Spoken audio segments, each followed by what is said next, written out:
May I have a word with you, Your Honor?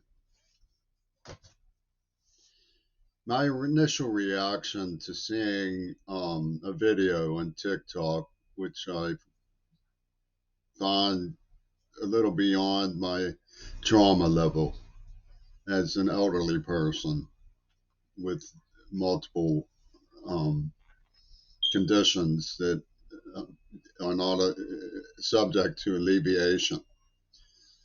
They've rendered me permanently disabled.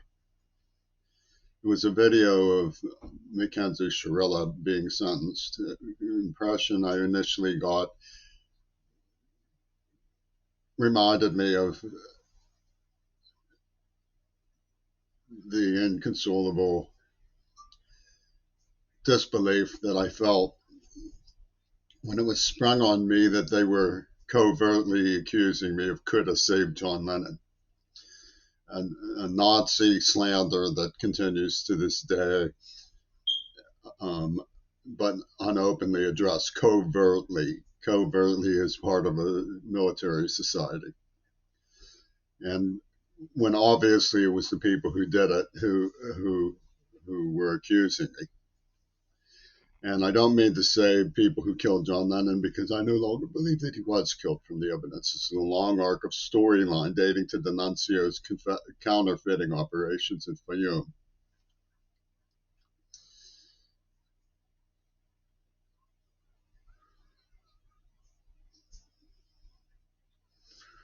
The defense strategy appears to have been, in my opinion, out of love for the victims.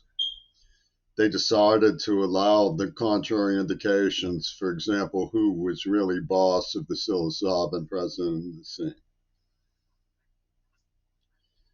Who was really boss of the Psilocybin, for example, her loving history with these men, her age, and what were contributing issues that might have led to her impulsiveness to shine through without evoking them for fear of insulting the families of the victims was done out of love for them, out of consideration for them. In my humble opinion, it was judicial misconduct to overlook this. And at the root of this entire conglomerate of issues is the idea that liberalism is somehow synonymous with irresponsible behavior. And I would like to take a look at this from a point of view of a cinema historian.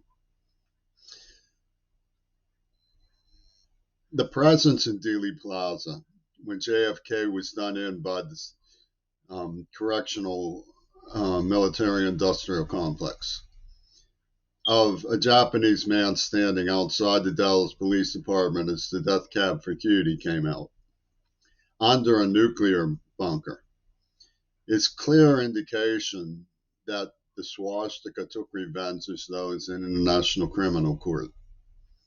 Avenging Hiroshima as a crime against humanity, they took a president of the United States and proceeded to play the claim that liberalism was irresponsible behavior. When the suit and tie gentlemen, Bobby Kennedy the first and Martin Luther King, were done in 1968 by the Beatles' White Album forces, the entire hope of liberal leadership was supplanted with the drug craze, the sex craze, the rock and roll craze, for a purpose related to the script of Gail Burston, who's still at large.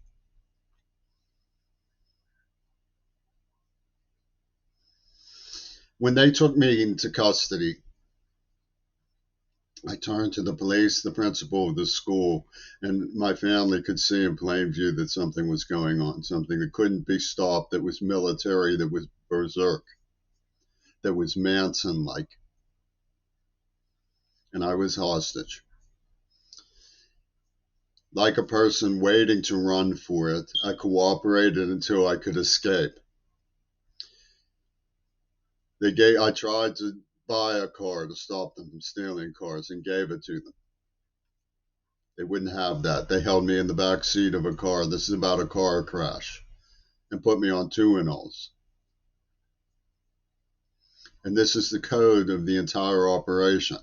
Clint Eastwood comes in his retrospective conversion recon from a Dori Goto, saying it justifies her elopement with the people who tortured me. There's a pattern in that. There's a pattern in the inability to see the escape behavior of Mackenzie Shirilla and what happened. You may find it dark that I sympathize, but I do.